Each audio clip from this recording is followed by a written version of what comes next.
मीरा भाईंदर महानगर पालिका अधिकार क्षेत्र अंतर्गत मीरा रोड के काशीमीरा गांव मासाचापाड़ा रोड पर स्थित 7 एकड़ इलाके के तालाब में लावारिस लाश मिलने से पूरे इलाके में सनसनी फैल गई। हालांकि मृतक व्यक्ति की शिनाख्त अभी तक नहीं हो पाई है। व्यक्ति की मौत का कारण भी अभी तक पता नहीं चल पाया। पुलिस ने सूचना मिलते ही शव को तालाब से बाहर निकालकर पोस्टमार्टम के लिए सरकारी अस्पताल भेज दिया। स्थानीय रहवासियों की माने तो इस तालाब में पहले भी कई लोगों की डूबने से मौत हो चुकी है। यदि इस तालाब पर ध्यान दिया जाए तो यह तालाब चारों ओर से खुला है। कोई भी व्यक्ति इस तालाब में आसानी से तैरने के लिए उतर सकता है। शासन प्रशासन के संज्ञान में चारों तरफ से खुला हुआ ये तालाब कहीं न कहीं आए दिन बड़ी अनहोनी की तरफ इशारा करता है, परंतु प्रशासन ने कहीं न कहीं इस तालाब के परिसर में होने वाली दुर्घटनाओं को रोकने के लिए कोई भी पुख्ता इंतजाम नहीं किए हैं। इस तालाब में होने वाली दुर्घटनाएं कहीं न कहीं मनपा की कार्यप्रणाली पर सवालिया निशान खड़ा करता है। आइए नजर डालते हैं सुप्रीम टीम संवाददाता महेंद्र गुप्ता के साथ सहयोगी संवाददाता इब्राहिम शेख की इस खास यहाँ पे जय हिंद दोस्तों, मैं इब्राहिम आप सभी का स्वागत करता हूँ सुप्रीम टीम समाचार में। आज जिस जगह पे हम मौजूद हैं ये मीरा रोड का मासाचापाड़ा एरिया, और ये एरिया जो कि डेवलप तो नहीं है वैसे, पर यहाँ पे आए दिन एक चीज़ ज़रूर होती है कि यहाँ पे जान जाती है।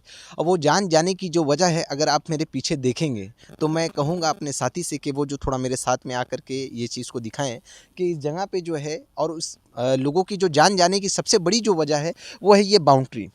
यहाँ पे ये जो बाउंड्री ना होने की वजह से जो है ना लोगों की जान जाती है। इससे 2 साल पहले एक छोटा बच्चा जो है मुंह हाथ धोने गया था, या इसी तरह से खेलते खेलते में उसका पाँव फिसला और वो दुनिया से चला गया। फिर उसके ठीक हमारे एक साथी जो हैं यहाँ के जो ब्यूरो चीफ हैं सुप्रीम टीम समाचार के महेंद्र जी, मैं उनसे भी बात करूँगा। और ये जो हैं इससे पहले इन्होंने कवर किया था उस जगह उस चीज़ को, तब भी एक जो नौजवान यहाँ पे जो गुजर गए थे, और मेरे ख्याल से 16 जुलाई की बात है ये, 7 महीना पहले या 6-7 महीना पहले, तब भी वो यहाँ से अपनी दुनिया को छोड़ करके वो इसी नदी में डूब करके चले गए। उसकी सबसे बड़ी वजह थी ये बाउंड्री जाने की। मर जाने की सबसे ज़्यादा वजह जो है वो यही बाउंड्री है। जो अगर आप देखेंगे मेरे पीछे तो ये जो बाउंड्री है इतनी बना करके क्यों छोड़ दी गई, इसकी वजह अभी तक कोई सामने नहीं आई है। कि यहाँ से ले करके यहाँ तक का मेरे ख्याल से 30 मीटर तक का कुछ दूरी है ये दोनों बाउंड्री की, इसे छोड़ दिया गया है। शायद यहाँ के लोगों को इसी तरह तकलीफ़ हो इसलिए छोड़ा गया है, या इसके पीछे कोई राजनीति तत्व है ये हमें नहीं पता है। तो इसका जिम्मेदार आप किसको मानते हो? इसका जिम्मेदार मैं तो वही बोल रहे हैं, यहाँ पे जो ज़मीन है जिसका भी तालाब है उनको भी ये अपना पूरा वाल अपने ताबे में ले लेना चाहिए, अपने ताबे में लेना चाहिए। या फिर ये जिसका ज़मीन है, ये अगर ज़मीन का कुछ विवाद है या तालाब का कुछ है तो इसको क्लियर करके यहाँ पे वो पूरा ग्राउंड वाल कंपाउंड मार देना चाहिए। क्योंकि ये इसकी वजह से लोग, अगर ये बंद रहेगा तो तालाब में उस बार कोई जाएगा नहीं। मेन पॉइंट तो यहाँ पे वही दिख रहा है। इसकी वजह से यहाँ पे लोग बच्चे, 12 साल का बच्चा 2 साल पहले, अब तक कितनी मौत हुई है इसमें? ये अब तक यहाँ पे मेरे सामने 3 डेथ हो चुका है। अभी एक कारण क्या निकला? कारण तो यहाँ पे कुछ नहीं होता ना, वो हम लोग खबर देते हैं, कोई आता भी नहीं है, ना कोई नगर सेवक खबर लेने आता है। ना तो अभी 4 महीना पहले रामदुलार चौहान करके एक आदमी मर गया यहाँ पे पानी में डूब के। उसके घर पे यहाँ के जनप्रतिनिधि कोई हाल खबर भी नहीं लेने गया। उसकी एक औरत है और एक छोटा सा 3 साल 4 साल का बच्चा है। वो कैसे अभी वो अपनी ज़िंदगी, उनको तो घर ही बर्बाद हो गया। अभी उन लोग के पास ये लोग खबर भी लेने नहीं गए, हालचाल भी पूछने नहीं गए। यहाँ के जनप्रतिनिधि ऐसे लोग हैं। ये जो पूरा ग्राउंड छूटा हुआ है, ये ग्राउंड किसी और के नाम से है। तो मेरे ख्याल से मुझे ऐसा जहाँ तक खबर मिला है कि ये ज़मीन और ये तालाब के अंदर में इनका ज़मीन आ रहा है। और ये जो बाउंड्री छूटा है, मुझे लगता है उसी वजह से छूटा है। तो ये छूटा है ठीक है, लेकिन इसको जल्दी से जल्दी क्लियर कर देना चाहिए। क्योंकि अगर ये कंपाउंड जो देख रहे हैं आप घर से सटा के पूरा यहाँ से वहाँ तक पूरा कंपाउंड बना है ना, ये बहुत अच्छा है बना है, इसके लिए लोगों का सेफ्टी भी है। लेकिन इतना छोड़ दिया गया है, इसकी वजह से 3 जाने चली गई इस तालाब में डूब के, 3 जाने चली गई। तो आप इसका जिम्मेदार किसको मानते हो? अभी इसका जिम्मेदार तो असली देखेंगे तो यहाँ पे जिसका तालाब है और जिसका ज़मीन है, ये लोग ये करना चाहिए। या तो फिर यहाँ के नगर सेवक जो है, जनप्रतिनिधि हैं, वो लोग यहाँ पे एक्टिव हो जाएं और इसको काम करवाएं। या तो ऐसा तो नहीं है कि इसके लिए इसे खुला रखा गया है ताकि कोई तीर त्यौहार हो, जैसे कि गणपति है, दुर्गा पूजा है, ये सब में यहाँ से विसर्जन करने का जो रास्ता दिया हो? नहीं, विसर्जन करने के लिए बाकायदा काशीमीरा तालाब, जरीमरी तालाब बनाया गया है। वहाँ पे ही सब लोग करते हैं जो भी होता है। अभी आप देखेंगे छठ पूजा था अभी हाल में, कृत्रिम तालाब वो लोग बना के यहाँ पे पूजा किए थे, लेकिन इधर नहीं आते हैं। ये जानलेवा तालाब हो चुका है, यहाँ पे लोग डरते भी हैं। अच्छा, ये यानी ये पूजा वाला तालाब नहीं, ये जानलेवा यहाँ तालाब पे लोग डरते भी, जो यहाँ के लोग हैं उनको अच्छी तरह से मालूम है, इसलिए यहाँ पे नहीं आते। जो अभी जो कल का जो लाश मिली है, बॉडी मिली है, वो मुझे लगता है यहाँ का नहीं है। वो कहीं किधर बाहर का भी वो पुष्टि नहीं हो पाया है कि कहाँ का है, कौन है। यानी वो कि इसके बारे में कुछ कहीं जानकारी चांसेस नहीं। ये भी है कि हो सकता है कि उसका मर्डर भी कर दिया गया हो। अब हो कुछ भी हो सकता है, क्योंकि ये 24 घंटे के बाद ही, पानी में डूबने के बाद 24 घंटे बाद ही लाश बाहर आती है।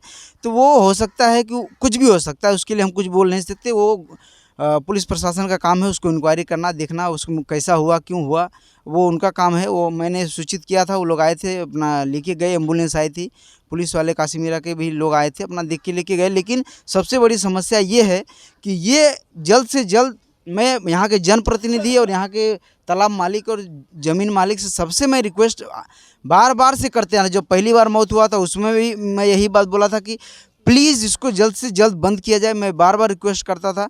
और ये 4 महीने पहले तालाब में मौत हुई तो उसको भी मैं हाथ जोड़ के विनती किया था। और आज फिर से मैं बोल रहा हूँ कि इसको जल्द से जल्द बंद किया जाए, क्योंकि इसकी वजह से कितनी जानें चली है। 3 जान मेरे सामने चली गई। ये वॉल कंपाउंड बना दिया जाए या कटीले तारों से घेर दिया जाए, नहीं तो यहाँ पे आए दिन बच्चे लोग खेलते रहते हैं। यहाँ पे घर बाजू में लोग रहते हैं, तो ऐसी अनहोनी हमेशा आए दिन होती रहता है। तो इसके लिए मैं खास करके ये बोल रहा हूँ, ये वॉल कंपाउंड बना दिया जाए इसको। लोग भी हैं, मैं इनसे भी जानना चाहता हूँ कि इनके मन में यहाँ के बारे में, इस जगह के बारे में इनकी क्या राय है, क्या सोच है। जो महेंद्र जी ने कहा है, क्या इस बात से आप बिल्कुल सेटिस्फाई हैं? हाँ, हम लोग तो एकदम सही है ये बात से, क्योंकि इधर पे हम लोग बच्चे लोग क्रिकेट भी खेलते हैं सब। इधर पे छोटे छोटे बच्चे इधर पे भी चला जाते हैं, भागते हैं। बच्चे लोगों को तो इतना अक्ल रहता नहीं है। अब 3 हादसा इधर पे हो चुका है, 3 या 4, ठीक है। अब हर दिन हम लोग यही सब देखते रहेंगे इधर पे। तो ये यानी कि आपके हिसाब से भी यहाँ पे मतलब जो है दीवार खड़ी कर देनी हाँ, चाहिए। यहाँ पे दीवार ऐसा हो जाना चाहिए कि हम लोग को प्रोटेक्शन मिल जाए, कोई टेंशन नहीं। और उसके बाद में जो ये मौत का, जो इसे हम ये कह सकते हैं कि एक है बरमूडा ट्रायंगल। बरमूडा ट्रायंगल में जहाज है, नाव है, मनुष्य है, वो जाने बाद कभी आज तक वापस नहीं आया। ये भी वही चीज़ है कि यहाँ इंसान जो है जब चला जाता है तो वो वापस नहीं आता है। अब तैराकी जो होंगे उसकी बात अलग है, पर यहाँ पे जो चले गए वो अब तक का वापस नहीं आए हैं। तो यहाँ के कुछ और भी हमारे साथी हैं। आप लोग यहीं रहते हो हाँ हाँ, मैं इधर ही रहता हूँ। या यहाँ आसपास में ही रहते हो? हाँ, मेरा घर ये अंकल के इधर ही है। अच्छा, हाँ, तो यहाँ पे अब तक का कितने लोग मर चुके हैं? लगभग 3 लोग मर गए। 3 लोग मरने की वजह क्या थी?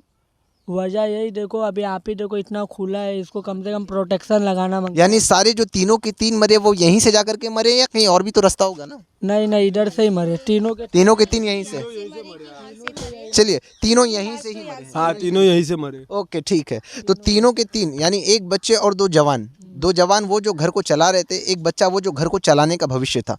खैर, अभी जो यहाँ पे आप लोगों को है, क्या क्या चीज़ों से मतलब वंचित रखा गया है? लाइट, पानी और जो रोड है, ये सब व्यवस्था है आपके पास? नहीं है, कुछ भी नहीं है। ना रोड का व्यवस्था है, ना पानी का व्यवस्था है, ना अपना लाइट का व्यवस्था है इधर। फिर भी यहाँ पे रहते हो? हाँ, रहते हैं। क्या किस उम्मीद से रहते हो कि सरकार कुछ ना कुछ बदलाव लाएगी? हाँ, हमको तो लगता है लगभग कि कुछ ना कुछ करेंगे, लेकिन कुछ नहीं करते। नेता, नगर सेवक सब आते, देखते, चले जाते, हम लोग को दिलासा देते कि ये अगले साल करेंगे, वो कहीं करेंगे। फिर वोट जो है, खैर वोटर हो आप? नहीं नहीं, मेरा 17 साल है अभी। अच्छा, वोटर सही नहीं हूँ। है, नहीं, ठीक है। तो मेरे मम्मी पापा है वोटर, मेरे मम्मी पापा है वोटर। और हम लोग लगभग 4 साल से इधर रह रहे, और 4 साल से आए इधर, कुछ भी नहीं बना। लाइट, ना पानी, ना आश्वासन मिला है ना, पर लोगों ने दिलासा तो दी है कि हो हाँ, जाएगा? लोगों ने दिलासा तो दिया है। लोगों ने क्या, नगर सेवक लोग ने भी आते जाते दिलासा देते, लेकिन कुछ होता नहीं है। चलिए, आप ही देख रहे हो। ये खाली आना और जाना जो है लगा रहेगा। यहाँ पे आना जाने से कुछ नहीं होता है, बदलाव चाहिए। पेपर पे सिर्फ और सिर्फ लिखने से बदलाव नहीं आता है। बदलाव दर हकीकत जब ज़मीन पे काम होता है तब आता है। और सबसे पहले तो बदलाव ये चाहिए, मैं यहाँ के प्रशासन, ये जिसकी ज़मीन है, अगर जिसकी ज़मीन है वो काम नहीं कर रही है तो प्रशासन के पास ये राइट्स है कि जो चीज़ खतरे वाली होती है उसे प्रोटेक्ट कर देना। तो ये चीज़ खतरे वाली है। यहाँ पे मनुष्य की जान को खतरा है, लोगों की जान को खतरा है, क्योंकि बच्चे अक्सर नादान होते हैं, वो यहाँ से चले जाएंगे। जवान की तो बात अलग है कि जवान समझदार होता है, पर बच्चा समझदार नहीं होता। यहाँ अक्सर खेलते हैं तो बॉल चला जाता है, तो बॉल लाने के हिसाब से चले जाते हैं। तो बच्चों को जो है, इसके लिए प्रशासन ध्यान दे। यहाँ जिसकी ज़मीन है, हमें उससे कोई लेना देना नहीं है। प्रशासन इस पर हस्तक्षेप करे, क्योंकि अगर प्रशासन इस पर हस्तक्षेप करेगी तो ज़रूर यहाँ पे बाउंड्री बन जाएगी। जिसकी ज़मीन है वो कुछ भी ना करे, हमें उससे कोई लेना देना नहीं है। अगर उसके दिल में ज़रा सा भी ये रहम होगा कि यहाँ के लोगों की जो जान जा रही है, हमें अपनी जो भेदभाव को जो छोड़ करके जो भी चीज़ की यहाँ पे अगर उनकी आपस में नहीं जम रही है उसे छोड़ करके पहले ये बाउंड्री लगा दी जाए, उसके बाद की जो बात है वो होगी। जिसकी ज़मीन है उसे मिलनी ही है, ऐसा तो नहीं है कि नहीं मिलेगी। अगर जिसकी ज़मीन है उसको मिलनी ही मिलनी है, पर जिसकी जान चली गई वो कभी नहीं मिल सकता। इसके लिए जान बचाने के लिए पहले ये किया जाए, मेरी ये सरकार से दरख्वास्त है। इसी के साथ में मैं इब्राहिम सुप्रीम टीम समाचार से और हमारे महेंद्र जी गुप्ता के साथ में जो ब्यूरो चीफ हैं। जय हिंद, जय महाराष्ट्र।